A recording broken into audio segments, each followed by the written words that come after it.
Good morning, and welcome to the foyer. Please, have a seat. I heard something again, and I wanted to talk about it with you. So, a long time ago, and I'm not sure who actually said this, but I heard a quote from someone that said, "The church has to be true, because otherwise the members would have destroyed it a long time ago." At first it was meant to be a joke, but increasingly I'm realizing it wasn't. So, in another video, we talked about the whole be your authentic self thing. And I just heard another one. So let's talk a bit about what was said, what I heard, and what might be the long-term consequences of all of this. So during Sunday school, the speaker got up and started introducing their topic, and then hit us with a couple gems. The first is when they referred to the church as a mortal construct. And then a bit later, the speaker hit us with another one, saying that the church isn't buildings or positions, it's us, the members. Now at that point, I actually got up and left, and I took my family with me, because I wasn't going to wait around for what the third gem was going to be. We went home, and we had a little discussion as a family about those two phrases and their potential meaning. So let's look at them. First, saying the church is a mortal construct. Now, I've never heard that phrase said in church before, ever, and I'm in my mid-40s. Now, outside the church, I hear that phrase more and more and more, or at least the phrase that things are social constructs. But based on what I know about the member who made that statement in church, that's what they meant. Social construct, mortal construct, they were using them interchangeably. And that bothered me for two reasons. The first is because, like the phrase, be your authentic self, it's a code word for the increasingly radical ideas that are starting to become the norm within our society and now starting to creep into the church. Certain words and phrases are only used by certain groups and worldviews, and so it really concerned me to hear the phrase, the church is a mortal construct, in the chapel. Now, second, it's wrong. It's just flat out wrong. The church is not the product of mortal minds and actions. The church is a divinely designed, organized, and administered institution. We as mortals are instruments and tools, but we certainly aren't the architect. We believe that the church is built on a foundation of apostles and prophets, with Jesus Christ as the chief cornerstone. And that foundation of apostles and prophets relies on continual revelation to run things. This truth Jesus plainly established when he was speaking to Peter and said, "Upon this rock will I build my church." The rock was revelation, and Jesus called the church his. And since Jesus was more than just a mortal being, the church cannot be a mortal construct. Now, if that statement alone of Jesus referring to his church isn't enough to reject this idea of the church being a mortal construct, then let's take a peek at some other statements, and particularly at some modern revelation for additional evidence. In the Doctrine and Covenants, the Lord refers to the church as the only true and living church on the face of the earth. If the church was a mortal construct, that would mean that we as humans were able to conceive of and build something that met with God's approval, but without his help. Again, not really possible. Especially considering that after the Lord said he was pleased with the church, he said he was pleased with it collectively, but not individually. So the church itself was whole. It was good. The people inside it needed a little bit of work. Yet somehow imperfect people could construct a perfect institution? That just doesn't make sense. And it doesn't stop there. At the April conference in 2020, President Nelson read the proclamation on the restoration of the fullness of the gospel of Jesus Christ. The proclamation states that, following the death of the original apostles, Christ's New Testament church was lost from the earth, and that Joseph would be instrumental in its return. Instrumental in its return, not in its creation or its construction. That's why the church bears the name of Jesus Christ, because if it has someone else's name, then it is someone else's church, and it potentially is a mortal construct. President Nelson continued, "We declare that the Church of Jesus Christ is Christ's New Testament church restored. This church is anchored in the perfect life of its chief cornerstone, Jesus Christ. He has once again called apostles and given them priesthood authority. He invites us to come unto him and his church. His church. He built it the first time, then he restored it. Mortals played a helping role, but it is not our church. Now let me pause a moment here. It is possible that what the speaker meant to say was that the church is the physical part of the plan. Doctrines and principles make up the teachings and lay out the ordinances, and the church is the physical side. And I'd be okay with that. But it's the use of the term mortal construction, not that it's the mortal aspect of the gospel, or it's the temporal side, or a temporal institution, or something like that. The reason this bothers me is because if the church is a mortal construct, then it's open to criticism and change based on the demands of popular opinion and social trends. Anything mortals build, mortals can change. Anything God builds, only God can change.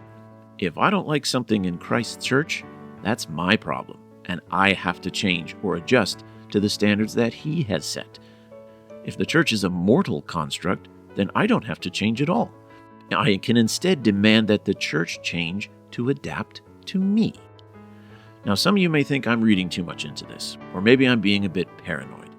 But I would call your attention to the fact that just a few years ago, for the first time in my living memory, there were shouts of no at General Conference when the sustaining church officers took place.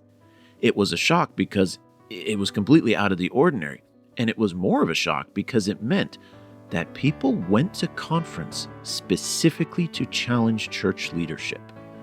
And a few days later, I looked for a newspaper article about it. And I found one, an article that interviewed one of the people who shouted no. And when asked, why did you shout no? The answer was, and I'm paraphrasing here, I didn't vote for them, I didn't elect them, I don't have a say in who they are, but I'm expected to follow them. Now, I see that statement and the actions that accompanied it as the fruition of referring to the church as a mortal construct. It suggests that the church is subject to the will of the members rather than the members being subject to the church. There's an entirely new topic we could explore there, but let's stay on track here, especially because this leads nicely into the other statement that was made, that the church isn't the buildings or the callings, it's the people, it's us.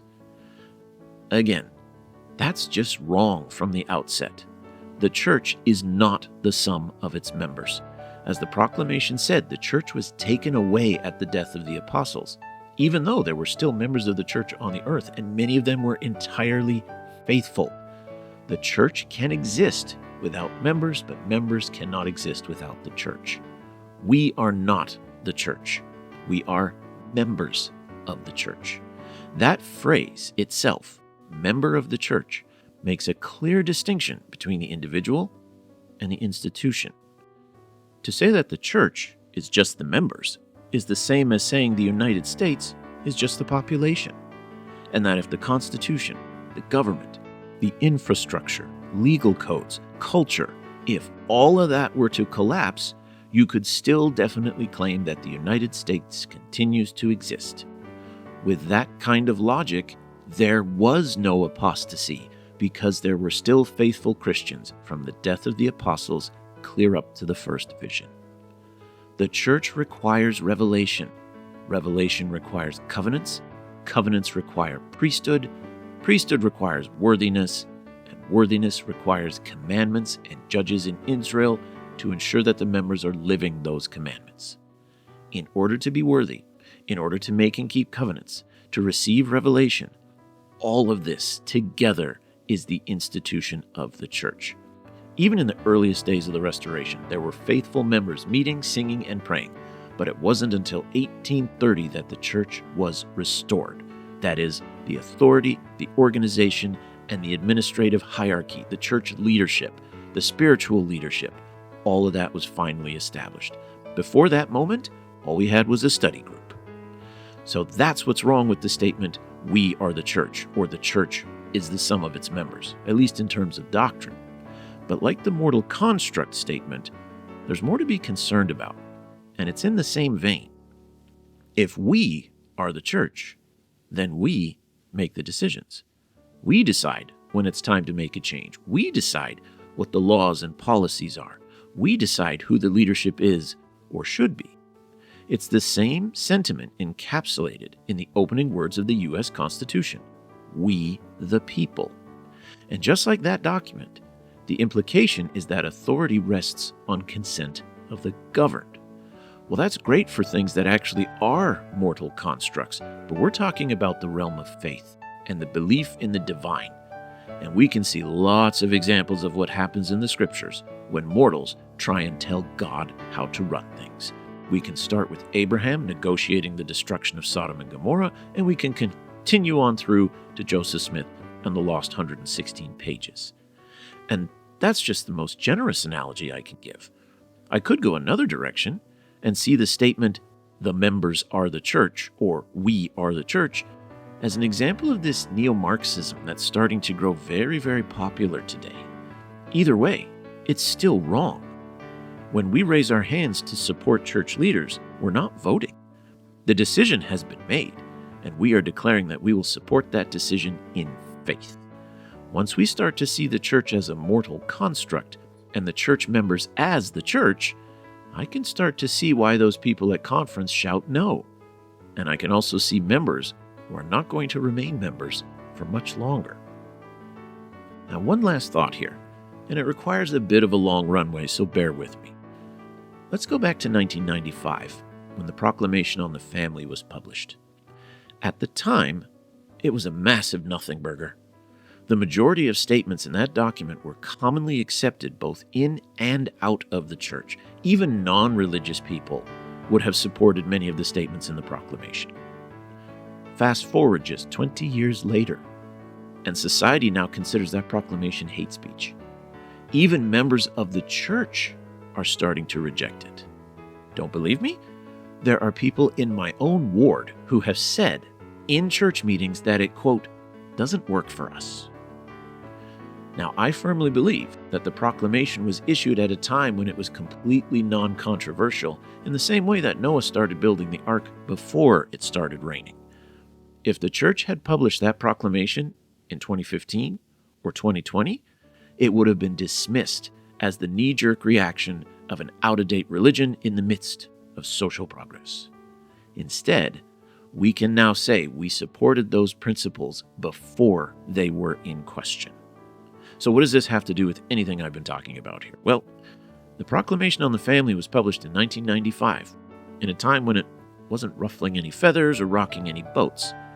Instead, as the world falls deeper and deeper into sin, those statements suddenly become problematic. They were taking the stand before the stand was necessary. And in a way, it was warning us of what was coming. So when the proclamation declared that gender is an essential characteristic of eternal identity, was that a warning in 1995? That one day we would be having serious and heated social debates on what it means to be a woman? Now think about the proclamation on the Restoration.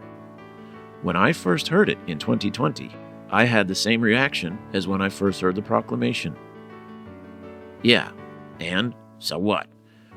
It didn't sound like anything really fantastic. But then I remembered what has happened with the Proclamation on the Family, and I suddenly wondered if the Proclamation on the Restoration is doing the same thing. It's clearly, distinctly, in black and white declaring doctrine now, because in a short span of time, those teachings are going to come under attack. And so it's essential that the flag is planted now, rather than look reactionary later. As I thought about the history of the Proclamation on the Family since its publication, I wondered if the Proclamation on the Restoration is doing the same thing. But what's more frightening here is that the Proclamation on the Family speaks about doctrines and principles that apply to the entire world. They talk about family, gender, chastity, the things that you deal with whether you're religious, atheist, or agnostic. The Proclamation on the Restoration, even though it is still a proclamation to the whole world, the world has been rejecting the message of it since the gospel began. And when Satan first told the children of Cain, "Believe it not," and they believed it not, there's nothing new about that. To me, this suggests that the challenge to the doctrines stated in the proclamation on the restoration, they're not going to come from the world. They're going to come from the members of the church. And then when I hear someone in church say, the church is a mortal construct and we are members of the church, I think, well, gee, instead of taking 20 years, that only took about 4. So what do you think? Let me know down in the comments below. And I'll see you next time, right here in the foyer.